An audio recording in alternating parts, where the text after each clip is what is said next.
أين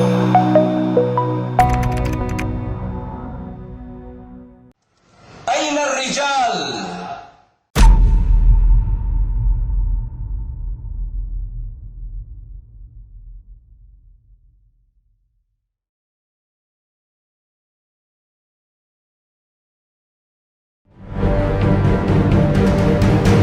بسم الحمدلله. به نام الله، ستایش مر الله را. درود و سلام بر پیغمبر الله، آیله ایشان، صحابگانشان و تمام پیروانشان.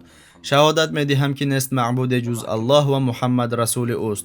موضوع برنامه امروزه ما کلام به پایان الله، اصلح یعنی اصلاح نما خواهد شد. الله متعال می گوید خطا را اصلاح نما و راه فسادکاران را پیروی مکن. ما فرقیت دقیق را که بین معنای کلمه صلاح یعنی نکوکاری و معنای کلمه اصلاح یعنی اصلاح خطا وجود دارد باید ادراک نماییم. زیرا صلاح یعنی نکوکاری برعکس فساد است. اصلاح یعنی اصلاح خطا باشد مقابل فسادکاری بوده. استصلاح یعنی حرکت سوی اصلاح کنی برعکس استفساد یعنی حرکت سوی فسادکاری است. اصلاح چیز بعد آن که وی فاسد گردیده بود معنای درست کنی آن و به جای خود گذاشتن آن است. اصلاح حیوان معنای با وی خوب معامله کرده وی را اصلاح نمودن یعنی رام کردن را دارد. شرطنامه صلح معنای اعلان صلح و قطع دشمنی یعنی آشتی شوی را افاده می کند. از اینجاست که اصلاح خطا و چیزی نادرست می باشد یعنی برطرف ساختن دشمنی و نزاع بین مردم است. در قرآن گفته شده است اگر دو گروه مؤمنان با هم بجنگند بین آنها را اصلاح نمایید. این چنین گفته است از الله بترسید و خصومت های را که بین شماست اصلاح نمایید.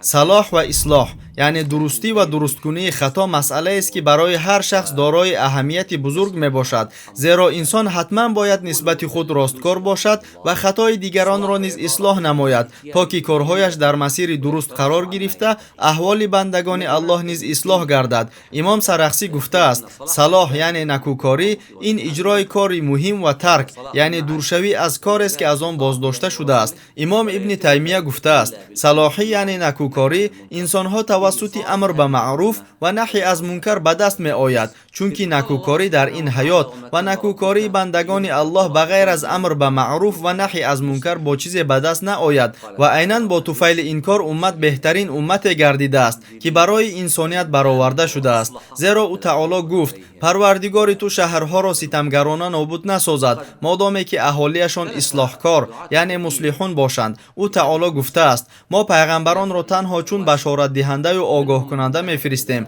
پس به کسانی که ایمان آورده اصلاح نمودند خوف نیست و غمگین نشوند. عالمانی که به تغییرات فرا میخوانند در این مسئله اختلاف نظررس دارند. بعضی آنها راه اصلاح خطا را پیش گرفته آن را حتمی میحسابند. اصلاح خطا باشد تنها همه طرفه می شود. اصلاح فرد و جامعه راههای اصلاح فرد از راههای اصلاح جامعه فرق میکنند زیرا راه اصلاح فرد فردی بوده تنها فرد را اصلاح می نماید.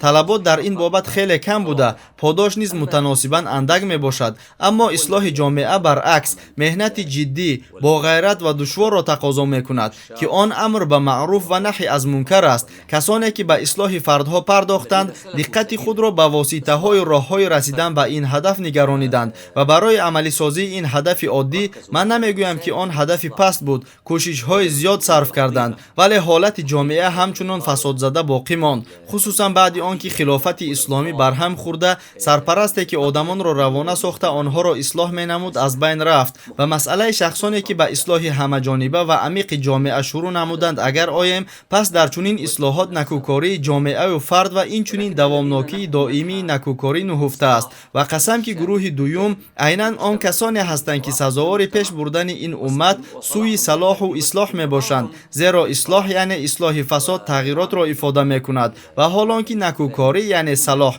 مسئله شخصی است. در اینجا من سخنان او تعالی را تکرار می کنم پروردگار تو شهرها را ستمگرانه نابود نسازد مادامی که اهالیشان اصلاح کار یعنی مصلحون باشند. الله مادامی که اهالیشان صالحون یعنی نکوکار باشند نگفت و من می خواهم حدیث را یادرس نمایم که عاید مجازات شدن یکی از دهه های فاسد روایت شده است. وقتی که فرشته ها مجازات را نازل کنند به پروردگار چنین گفتند ای پروردگار مایان در این دهه فلانی آدمی صالح است و تو از ما دیده огоҳтаре ки дар ин деҳа кӣ вуҷуд дорад. Аллоҳ ба онҳо гуфт: ана аз ҳамин шахс шурӯъ кунед, чунки ӯ ноадолатиро медид, вале баҳри ман мӯйҳояшро сафед накард, яъне аз тарси ман мӯйҳояш сафед нашуд. ҳамин тавр мо мусалмононро ба фаъолият бурдан барои ислоҳи ҷомеа тарғиб мекунем, аз ҷумла ба роҳи ислоҳи ҳокимияти худ. ҳатто агар ҷомеа ба тағйирот эҳтиёҷ пайдо кунад, бояд онро тағйир дода, ҳокимиятро сӯи он манбаъҳое ки Аллоҳ ба мо нозил кардааст баргардонанд. ба таври пурра пайдо намудани чунин тағйирот бошад, танҳо тариқи хилофати рошидаи дуввум бар минҳоҷи нубувват имконпазир асту халос. э Аллоҳ, ин рӯзро бароямон наздик соз ва моро аз ҷумлаи солиҳун, яъне накӯкорон, ва муслиҳун, яъне ислоҳкунандагон бигардон. аз Аллоҳ барои худ ва шумо истиғфор мегӯям. ассалому алайкум. من الصالحين المصلحين. أستغفر الله لي ولكم والسلام عليكم.